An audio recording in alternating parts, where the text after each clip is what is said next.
कि समर सिंह के ऊपर जो इल्जाम है वो इल्जाम है कि इसने ऐसा परिस्थिति उत्पन्न कर दिया जिससे आकांक्षा दुबे को आत्महत्या करनी पड़ी। यही मूल रूप से अभी मान लीजिए वो मौत हो गई, अब वो कह दे कि भाई इस केस में जो है सो नरेंद्र मोदी के चक्कर में वो मर गई, तो क्या नरेंद्र मोदी को सजा हो जाए? समर सिंह को तो अब जैसे कि ले गए पुलिस वाले, तो उसमें जैसे कि आप लड़ेंगे भी या जो भी होगा, तो उसमें जो है कितने दिनों की सजा उनको हो सकती है अगर वो दोषी होते हैं तो? कोई व्यक्ति को प्रताड़ित किया जा रहा था तो क्या इसके जिंदा रहते कभी उस चीज का कहीं शिकायत होगी?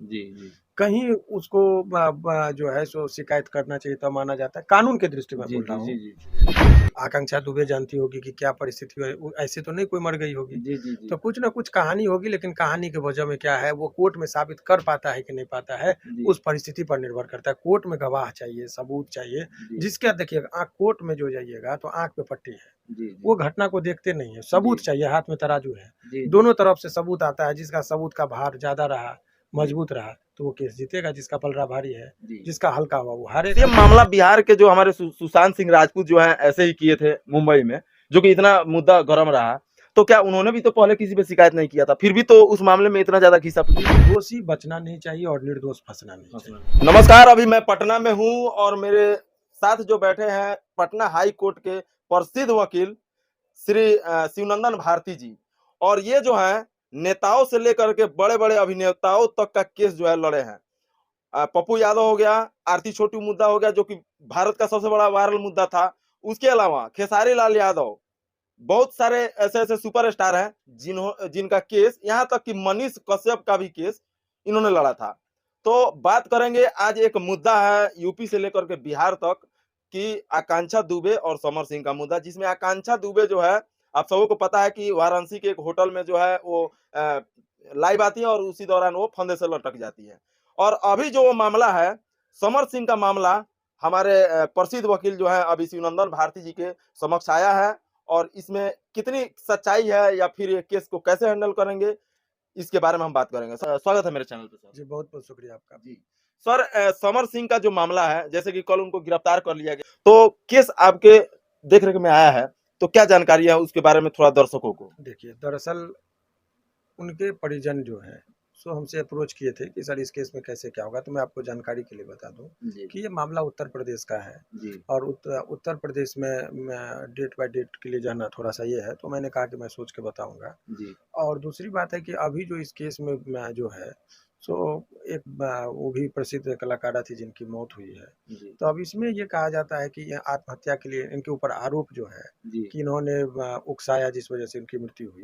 तो इसमें बेल के लिहाज से जब आप देखेंगे तो बहुत सारा ग्राउंड है, जैसे कि कोई भी व्यक्ति को प्रताड़ित किया जा रहा था तो क्या इसके जिंदा रहते कभी उस चीज का कहीं शिकायत होगी?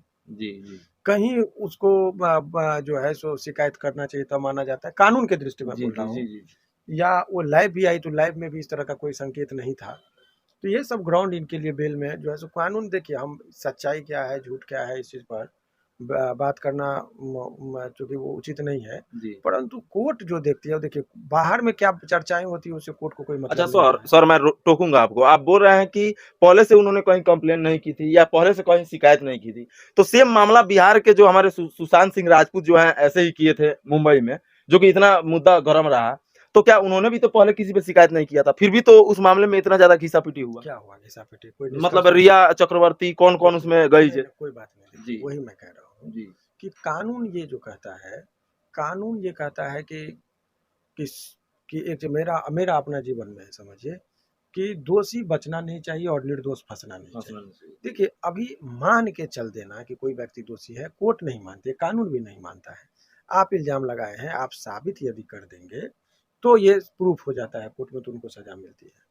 तो बहुत अनेकों लोग हैं जो निर्दोष हैं और जेल में। आपके इर्द गिर्द में देखेंगे एक आदमी मुकदमा में 5 आदमी को नाम फंसा देता है। ये नहीं होता कि मौत होती है, एगो मर्डर केस में देखिएगा 50 आदमी को फंसा दिया, ये नहीं, जो आदमी इन्वॉल्व है उसका नाम आता है तो ठीक है। अब इस घटना को मैंने अपनी आंखों से देखा नहीं, तो इसमें जो भी बातें अभी चल रही है चर्चा, तो उस आधार पर इस तरह में उन पर आरोप यही है कि इन्होंने ऐसी परिस्थिति उत्पन्न कर दी कि उनको आत्महत्या करना पड़ा। समर सिंह ने दबाव डाला? नहीं, अब दबाव को आप ऐसे शब्दों में कहिए कि समर सिंह के ऊपर जो इल्जाम है वो इल्जाम है कि इसने ऐसा परिस्थिति उत्पन्न कर दिया जिससे आकांक्षा दुबे को आत्महत्या करनी पड़ी। यही मूल रूप से इल्जाम है। जी। तो ये जो होता है इसको अबेटमेंट ऑफ सुसाइड का कहते हैं। 306 में इसके लिए आईपीसी में धारा है, प्रमाणित है।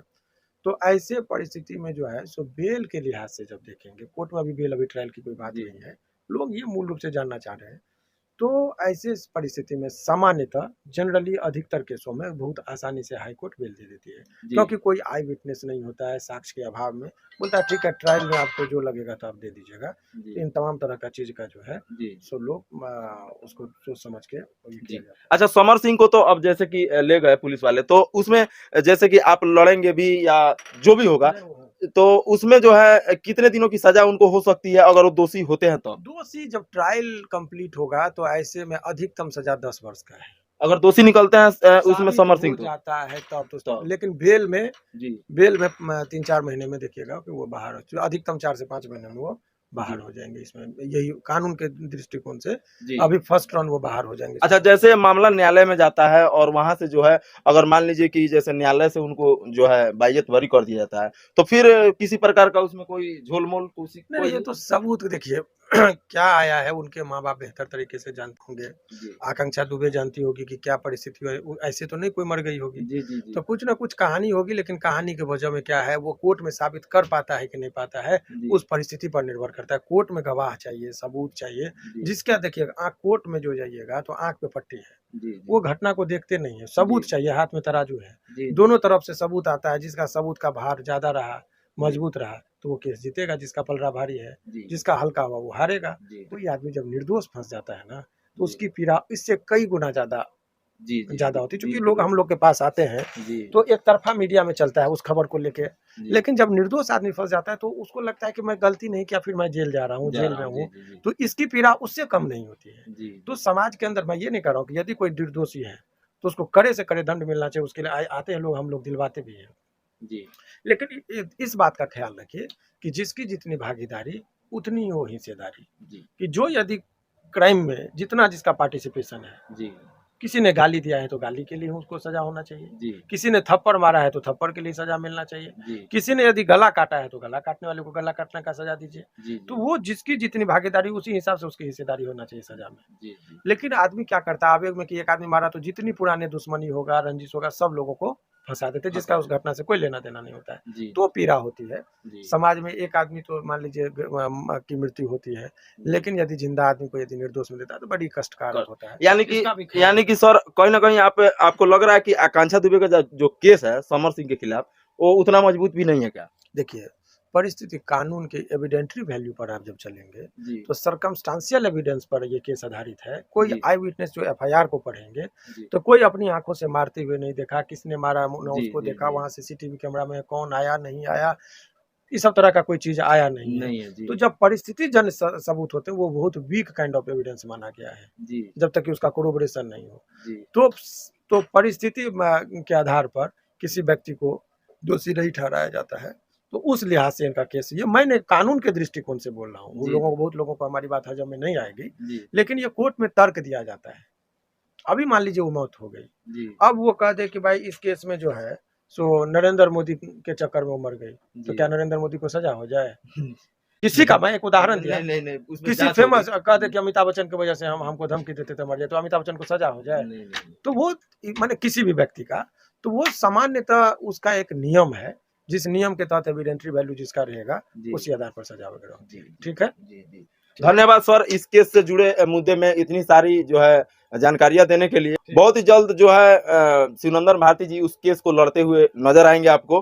तो बाकी आप लोग कमेंट्स में अपनी राय को रख दीजिएगा। और बहुत सारे लोग इस चक्रव्यूह में फंसे हुए हैं कि आखिर समर सिंह कितना दोषी है, नहीं है, क्या है, नहीं है। तो उसका जो है कानून है, उसके लिए सब वकील है, जज है, सब कुछ है।